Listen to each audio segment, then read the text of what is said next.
నమస్తే. నా ప్రభాత కమలంకు స్వాగతం.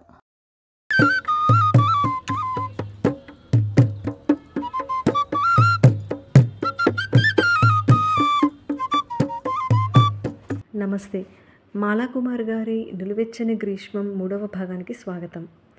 2వ భాగంలో మనము సుభద్ర మినియాపాలిస్లోని చిరువేడి చిరుచలి కలగలిపిన నిలువెచ్చని గ్రీష్మానికి సంబరపడటం చూసాము.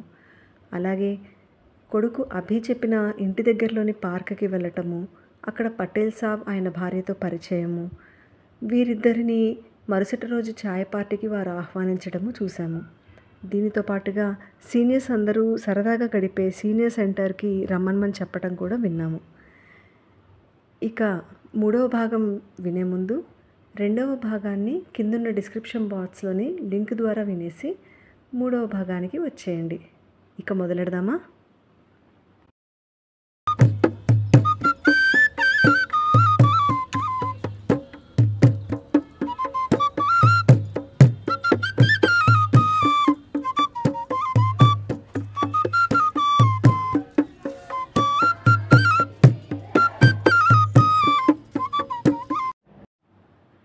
పొద్దున 11 గంటలకు అర్జున్ను, సుభద్రను శశి అక్కడి సీనియర్ సెంటర్కు తీసుకెళ్ళింది.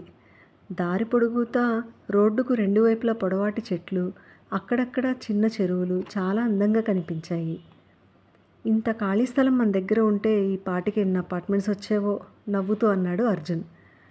అక్కడక్కడ అడపాదడపా కార్లు, ట్రక్లు కనిపిస్తూ ఖాళీగా ట్రాఫిక్లోని రోడ్ని చూస్తూ, రోడ్డు ఇంత ఖాళీగా ఉంటే నేను హాయిగా డ్రైవింగ్ నేర్చుకునేదాన్ని అంది సుభద్ర.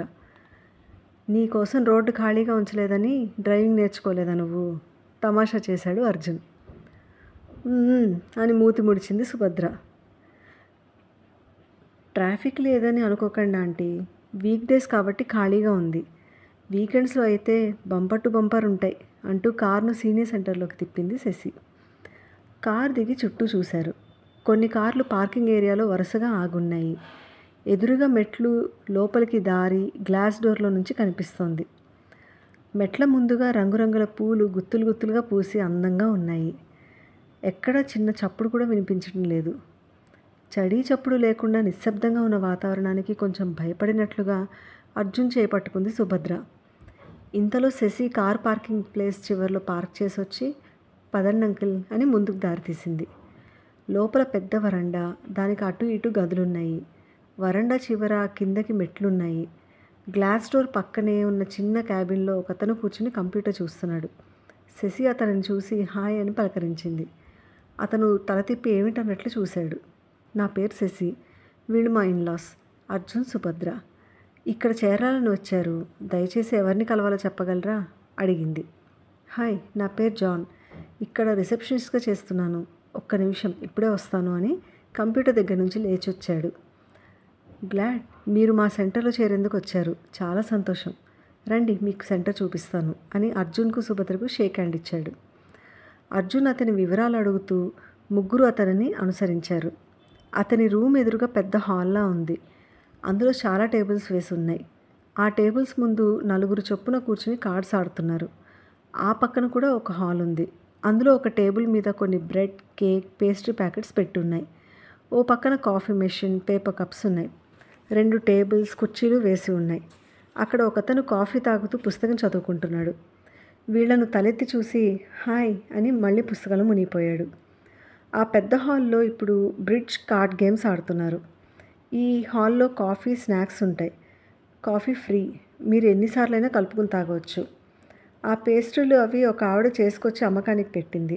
ఆవిడకి సహాయం చేయాలనుకున్నా, ఇంట్లో తయారు చేసినవి ఆరోగ్యకరమైనవి అని అనుకున్నా మీరు కొనుక్కోవచ్చు. ఇటువైపు ఉన్న రూమ్స్లో ఒకదానిలో పోకర్ కార్డ్స్ ఆడుతున్నారు. రండి చూద్దురుగానని తలుపు దగ్గరగా వేసి అక్కడ ఉన్న ఒక గది దగ్గరికి తీసుకెళ్ళి తలుపు కొద్దిగా తీశాడు. ముగ్గురు లోపలికి చూశారు. అక్కడంతా ఆడవాళ్లే ఆడుతున్నారు. ఓసారి తలెత్తి చూసి మళ్ళీ ఆటలో పడిపోయారు. తలుపు దగ్గరగా వేసి కింద తీసుకొచ్చాడు వాళ్ళ ముగ్గురిని జాన్. అక్కడ పెద్ద హాల్, కొన్ని గదులు ఉన్నాయి. ఇక్కడ యోగా, జుంబా డ్యాన్స్ క్లాసులు జరుగుతాయి అని చెప్పాడు. అదంతా తిరిగి చూసి మళ్ళీ పైకొచ్చారు. అక్కడ ఉన్న ఒక బుక్ తీసిస్తూ, ప్రతిరోజు ఉదయం 8 గంటల నుంచి సాయంకాలం 6 గంటల వరకు సెంటర్ తెరిచి ఉంటుంది. శని ఆదివారాలు సెలవు. రకరకాల కార్యక్రమాలు జరుగుతుంటాయి. మీరు దేనిలోనైనా చేరవచ్చు. ఇప్పుడే సమ్మర్ మొదలైంది కదా, ఒకరోజు డిన్నర్ ఉంటుంది. నెలకొకసారి సిటీ టూర్స్కి తీసుకువెళ్తాం. మీకు ఆసక్తి ఉంటే రావచ్చు. దానికి మటుకు డబ్బులు తీసుకుంటాము. సెంటర్లో చేరేందుకు ఫీజు ఏమీ లేదు. ప్రతి నెల ఈ బుక్లెట్లో ఈ నెల కార్యక్రమాలు ప్రింట్ చేసి పబ్లిష్ చేస్తాము, మెంబర్స్కి పంపుతాము అని వివరించాడు. ఇక్కడికి వచ్చేందుకు ట్రాన్స్పోర్ట్ ఏర్పాటు ఏమైనా ఉందా, లేక మేమే రావాలా అడిగాడు అర్జున్. ఇంకొక చిన్న బుక్లెట్ తీసిస్తూ, ఇది సౌత్ వెస్ట్ ట్రాన్స్పోర్ట్ వారిది.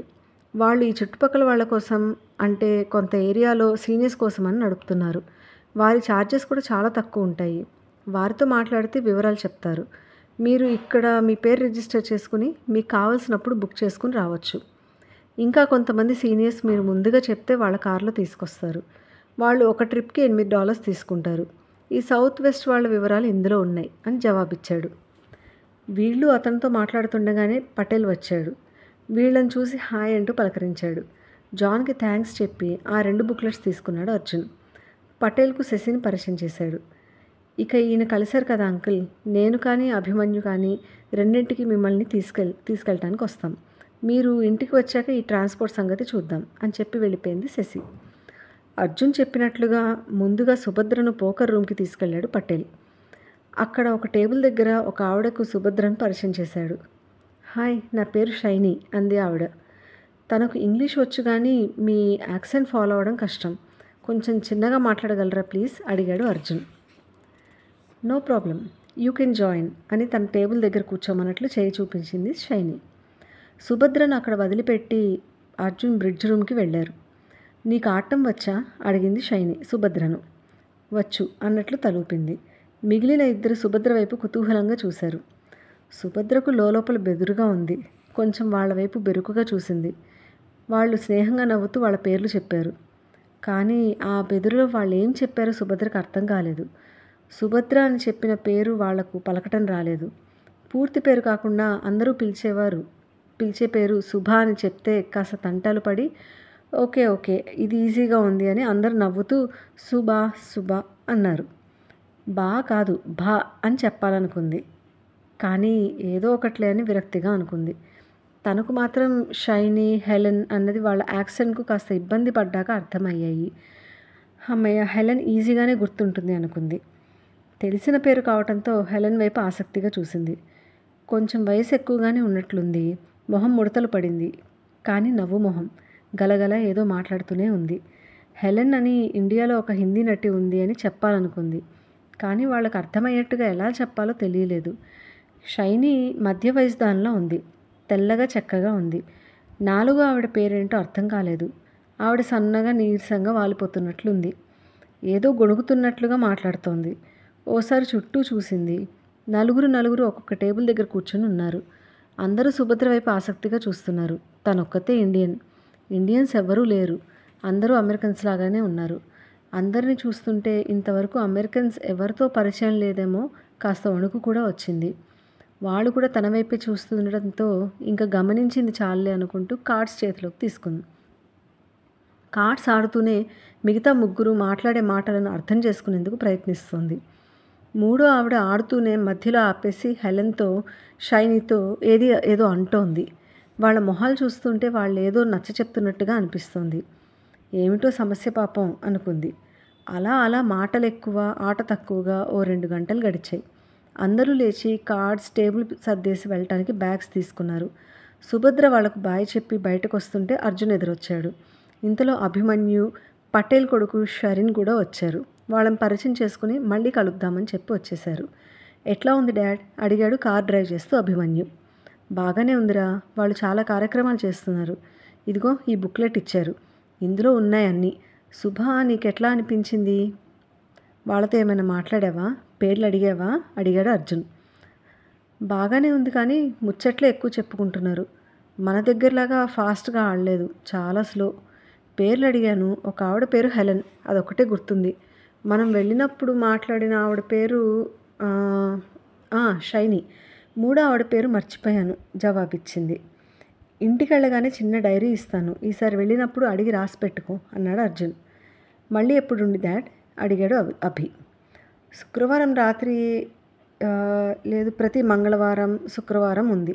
మంగళవారం పొద్దున 10 నుంచి మధ్యాహ్నం 2 వరకు, శుక్రవారం మధ్యాహ్నం 12:30 నుంచి 3:30 వరకు ఉంది. లక్కీగా పోకర్ కూడా అప్పుడే ఉంది. ఇంటికి వెళ్ళగానే ట్రాన్స్పోర్ట్ రిజిస్టర్ చెయ్యి. మీరు పని మానుకుని రానక్కర్లేకుండా మేమే వెళ్తాము. బుక్లెట్ చూస్తూ అన్నాడు అర్జున్. ముందు కొంచెం అలవాటు పడండి, తర్వాత చూద్దాంలే అన్నాడు అభి. మాటల్లోనే ఇంటికి చేరారు. ఇదండి నులివెచ్చని గ్రీష్మం 3వ భాగం. మళ్ళీ 4వ భాగంతో కలుద్దాము. సెలవు.